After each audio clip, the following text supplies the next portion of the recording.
উপজেলা পরিষদের বার্ষিক উন্নয়ন এডিপির অর্থায়নে উপজেলার জয়মন্টপ ইউনিয়নের পশ্চিম বাকুম গ্রামের বেঙ্গা মার্গের সংলগ্ন ধলেশ্বরী নদীর উপর আরসিসি গাটার ব্রিজ কাজের ভিত্তিপ্রস্তর স্থাপন করা হয়েছে। ব্রিজটি নির্মাণের ফলে বদলে যাবে কয়েক গ্রামের হাজার হাজার মানুষের জীবনযাত্রার মান। ব্রিজটির ভিত্তিপ্রস্তর স্থাপন করেন জেলা আওয়ামী লীগের কোষাধ্যক্ষ ও মানিকগঞ্জ 2 আসনের মাননীয় সংসদ সদস্য দেওয়ান জাহিদ আহমেদ টুলু। 23 মে বৃহস্পতিবার সন্ধ্যায় উপজেলার জয়মন্টপ ইউনিয়নের পশ্চিম বাকুম গ্রামে ব্রিজটির ভিত্তিপ্রস্তর স্থাপন করা হয়। মেসার্স নির্মাণ প্রকৌশলী ঠিকাদার প্রতিষ্ঠান 6 মাসের চুক্তিতে 60 লক্ষ টাকার ব্যয়ে সিংগার উপজেলা পরিষদের অর্থায়নে এলজিডির বাস্তবায়নে উপজেলার জয়মন্টপ ইউনিয়নের পশ্চিম বাকুম গ্রামের ধলেশ্বরী নদীর উপর 60 মিটার আরসিসি গাটার ব্রিজ নির্মাণ করা হবে। উপজেলা আওয়ামী লীগের যুগ্ম সাধারণ সম্পাদক ও স্থানীয় ইউনিয়ন পরিষদের চেয়ারম্যান মোহাম্মদ সাদাত হোসেনের সভাপতিত্বে আরও বক্তব্য রাখেন উপজেলা আওয়ামী লীগের যুগ্ম সাধারণ সম্পাদক ও উপজেলা পরিষদের নবনির্বাচিত চেয়ারম্যান মোহাম্মদ সাইদুল ইসলাম, উপজেলা আওয়ামী লীগের সহসভাপতি ও তালেপুর ইউনিয়ন পরিষদের চেয়ারম্যান মোহাম্মদ রমজান আলী, উপজেলা মহিলা আওয়ামী লীগের সভাপতি ও অস্থায়ী চেয়ারম্যান শারমিন আক্তার, উপজেলা পরিষদের নবনির্বাচিত ভাইস চেয়ারম্যান এবং উপজেলা যুবলীগের সাধারণ সম্পাদক মোহাম্মদ রমিজউদ্দিন, উপজেলা প্রকৌশলী মোহাম্মদ ইসমাইল হোসেন প্রমুখ। আজকের এই ব্রিজ, যে কাঙ্ক্ষিত ব্রিজটা আসলে আমাদের এমপি মহোদয় ভিত্তিপ্রস্তর স্থাপন করতে যাচ্ছেন, সেটা আমাদের ভাকুমবাসী না, শুধু ভাকুম প্লাস চর ভাকুম প্লাস দুর্গাপুরবাসীর একটা অনেক দিনের কাঙ্ক্ষিত একটা ব্রিজ, যার জন্য আসলে আমাদের এই ভাকুমের পূর্ব ভাকুমের একটা অংশ এবং দুর্গাপুর এবং চর ভাকুমের পুরো মানুষগুলো যে কষ্ট করে, আপনারা দেখছেন এখানে কিছুদিনের ভিতরে পানি চলে আসবে এবং সেখানে নৌকা দিয়ে আমাদের বিভিন্ন মালামালগুলো, বিশেষ করে সবজি আমাদের পার করতে হয়। সেটা আমাদের কৃষকদের আসলে অনেক অনাবশ্যক পরিশ্রম করতে হয় তাদের। আশা করি যে আমরা আসলে এই ব্রিজটার হলে আমাদের সেই কষ্টটা আমাদের কৃষকদের দূর হবে। সাথে এখানে যারা রাত্রে যারা আসলে কেউ অসুস্থ হয়ে পড়লো, তাদের আসলে হসপিটালে নিয়ে যাওয়ার জন্য আসলে এটা আমাদের খুবই কষ্ট হয়। এখানে রাত্রে দেখা যায় ওই নৌকে পাওয়া যায় না, অনেক কষ্ট হয় আমাদের, ঠিকমতো চিকিৎসাটা হয় না। আজকে সেই ব্রিজের ভিত্তিপ্রস্তর স্থাপন হতে যাচ্ছে। আমরা ভাকুমবাসী, দুর্গাপুরবাসী প্লাস চর ভাকুমবাসী সবাই আমরা আসলে খুশি। আমরা ধন্যবাদ জানাচ্ছি আমাদের এমপি মহোদয়কে, ধন্যবাদ জানাচ্ছি শেখ হাসিনাকে, যে আমাদের সেই কাঙ্ক্ষিত ব্রিজটা আজকে ভিত্তিপ্রস্তর স্থাপন করে দেওয়ার জন্য। এবং আমরা আরেকটা দাবি করবো যে আমরা দ্রুত যাতে এই ব্রিজটার বাস্তবায়ন হয়ে যায়, আমরা যে বর্ষার আগে যেন ব্রিজটা আমাদের কমপ্লিট করতে পারি, এটা আমাদের দাবি থাকবে আমাদের এমপি মহোদয়ের প্রতি এবং আমাদের উপজেলা ইঞ্জিনিয়ার সহ যারা আছেন জড়িত তাদের প্রতি। ধন্যবাদ সবাইকে, ধন্যবাদ টিভি নিউজকে। আমি আপনাদের কাছে জয়মন্টপবাসীর কাছে কৃতজ্ঞ। আপনারা জানেন আমার বক্তব্য যদি শুনেন সব সময় আমি অকৃতজ্ঞ মানুষ খুব অপছন্দ করি। আপনারা যে কৃতজ্ঞতা, যে সাহস, যে সাহায্য আমাকে করেছেন গত 7ই জানুয়ারি নির্বাচনে, আমি আমার এই জীবন দশায় যদি সারা জীবন আপনাদের কাছে কৃতজ্ঞ থাকি, 7 তারিখের আগে যে আপনারা সাহস এবং ভালোবাসা দিয়েছেন, ওটা ঋণ কিন্তু শোধ করা যাবে না। এর জন্য আমি আমার জীবনের শেষ দিন পর্যন্ত এই জয়মন্টপবাসীর কাছে ঋণী এবং কৃতজ্ঞ থাকবো ইনশাল্লাহ।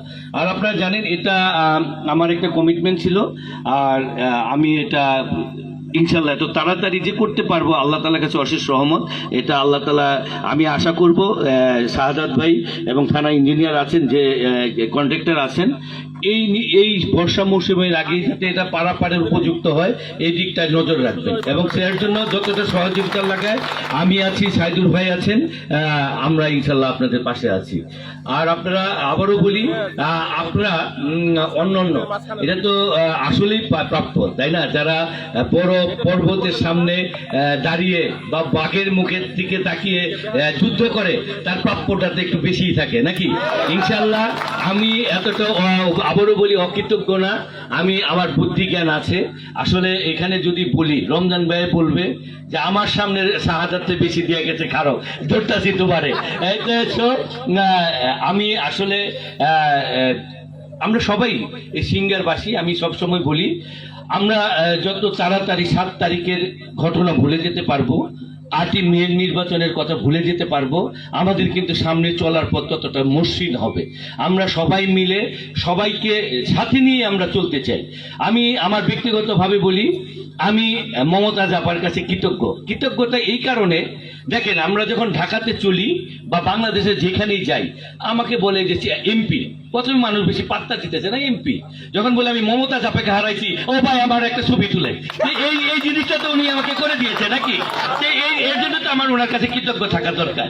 আর উনিও আমার কাছে কৃতজ্ঞ থাকার দরকার একটা কারণে, উনি যখন এমপি ছিলেন বিভিন্ন জায়গায় বলেছেন যে উনি ওনার নিজের প্রচুর টাকা খরচ করে এই জনগণের কাজ করে, তো সেই খরচটা তো আমি কমাই দিয়েছি, তার জন্য তো আমাকে ধন্যবাদ দিতে পারে নাকি?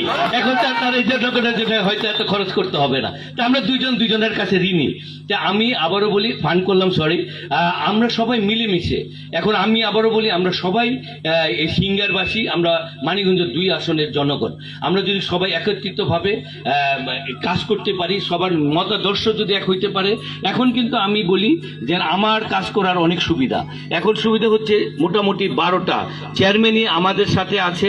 তার মধ্যে নতুন করে পেলাম আমাদের উপজেলা চেয়ারম্যান সাইদুর ভাই আছে, ভাইস চেয়ারম্যান রমেশ আমাদের মতাদর্শের একই আছেন, যারা আছেন তারা সবাই কিন্তু আমরা একই মতাদর্শে, যে একই মতাদর্শে থাকলে কিন্তু উন্নয়নটা সহজ হয়ে যায়। এটা খুবই নর্মাল একটা ব্যাপার। আপনার ফ্যামিলিতে যদি আপনারা 5 ভাই থাকেন, 5 ভাই যদি একটা জমি বেচার ব্যাপারে একমত হন, তাহলে সুবিধা হয়ে যায় না?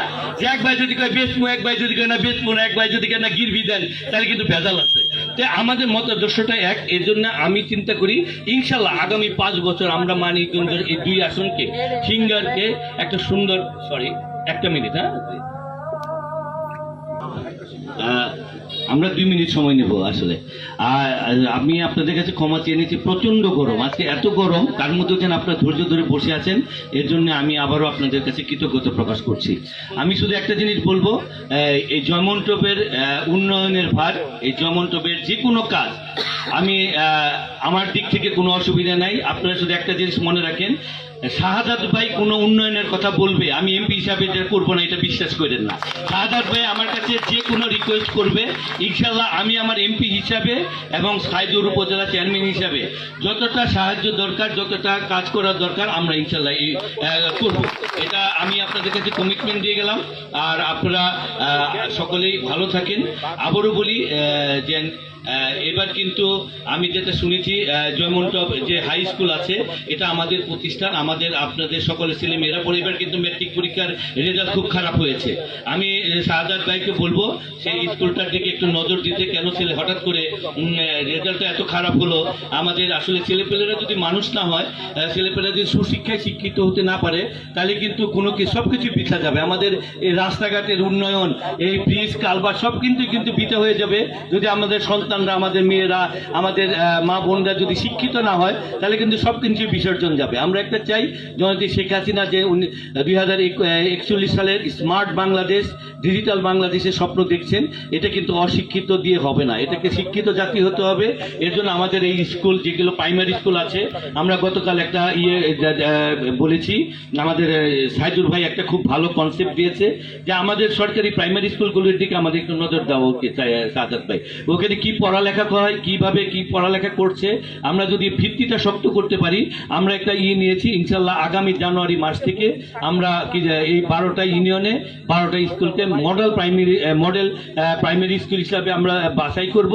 সেই স্কুলে আপনারা যারা শিক্ষিত ছেলেপেলে আছেন, যারা ঢাকা ইউনিভার্সিটিতে পড়েন, জগন্নাথ বিশ্ববিদ্যালয়ে পড়েন বা ঢাকাতে পড়ালেখা করেন, মাসে 1 দিন 2 দিন হলো ওই প্রাইমারি স্কুলে যে আপনারা শিক্ষা দিবেন, তাহলে ওরা হবে কি ইন্সপায়ার হবে, ওরা বুঝতে পারবে যে আমার বড় ভাই, আমরা যারা আছি তাদের স্বপ্ন দেখতে শিখবে আর কি। আমরা চাই যে স্বপ্ন মানুষকে অনেক দূর পর্যন্ত নিয়ে যায়। মানুষের যদি স্বপ্ন না থাকে, তাহলে কিন্তু খুব বেশি দূরে এগোতে পারে না। তা আমরা বিভিন্ন কর্মসূচি নিয়েছি ইনশাল্লাহ। আর আপনারা জানেন যে আমি যদিও জানুয়ারি মাসের 7 তারিখে এমপি আপনাদের দোয়ায় বা আপনাদের ভোটে হয়েছি, তারপরে কিন্তু নির্বাচন শুরু হয়ে গেছে, উপজেলা নির্বাচন। আমরা সকলেই কিন্তু একটা ওই নির্বাচনের পরপরই আরেকটা নির্বাচন, একটু দম বন্ধ অবস্থায় ছিলাম। এখন কিন্তু আমরা নিঃশ্বাস নিতে পারছি। আমরা ইনশাল্লাহ এমপি পেয়েছি, উপজেলা চেয়ারম্যান পেয়েছি, ভাইস চেয়ারম্যান পেয়েছি, আর চেয়ারম্যান সাহেব তো আপনাদের আগেই আছে শাহাদাত ভাই। আমরা সকলে মিলে ইনশাল্লাহ, আমি আপনাদের কথা দিতে পারি, আল্লাহ রসুলের দোয়ায় আমাদেরকে যদি আল্লাহ তাআলা হায়াত দারাজ করে, সামনের দিন অবশ্যই ভালো হবে ইনশাল্লাহ। আমি আপনাদেরকে এই কথা দিচ্ছি। আপনারা সকলে ভালো থাকেন। আবারও এই গরমের মধ্যে এতক্ষণ সময় দেওয়ার জন্য আমি আমার ব্যক্তিগত পক্ষ থেকে আপনাদের আরেকটা জিনিস বলি, শাহাদাত ভাই, এটা হয়তো আমাদের ইঞ্জিনিয়ার সাহেব জানেন না, আমাকে গতকাল এলডিআরডি থেকে ফোন দিয়েছিলেন, আমার প্রত্যেকটা এমপিদের 100 মিটারের নিচে 4টা ব্রিজ দিতে বলছে, 4টা। এটা আপনি জানেন কিনা জানি না। যদি শাহাদাত ভাই আপনাদের যদি 100 মিটারের নিচে কোনো ব্রিজ থাকে আপনি দিয়ে, ইনশাল্লাহ খুব সহজে সেই ব্রিজটা করে দেওয়া যাবে। আমি জানি না রমজান ভাইয়ের ওখানে আছে কিনা। যদি আমি টোটাল 4টা পারবো 100 মিটারের নিচে, আপনারা দুই চেয়ারম্যান যেহেতু উপস্থিত আছে, 2জনই দিন, আর 2টা হরিরাম করে দিতে হবে। তা আপনারা আবারও সকালে ভালো থাকেন। আর এই রাস্তা তো বললেই ইঞ্জিনিয়ার সাহেব রিপেয়ারিং এ খুব সহসাই ইনশাল্লাহ আগামী অর্থবছর, জুন মাসেই তো নতুন অর্থবছর শুরু হবে, সেই জুন মাসের পর হয়তো আমরা বরাদ্দ পাবো, এই রাস্তা রিপেয়ারিং এর কাজ করে দিবে ইনশাল্লাহ। আপনারা আবারও সকালে ভালো থাকেন, সুস্থ থাকেন, আবারও সকালের সুস্বাস্থ্য কামনা করে আমি আমার বক্তব্য শেষ করছি। জয় বাংলা, জয় বঙ্গবন্ধু।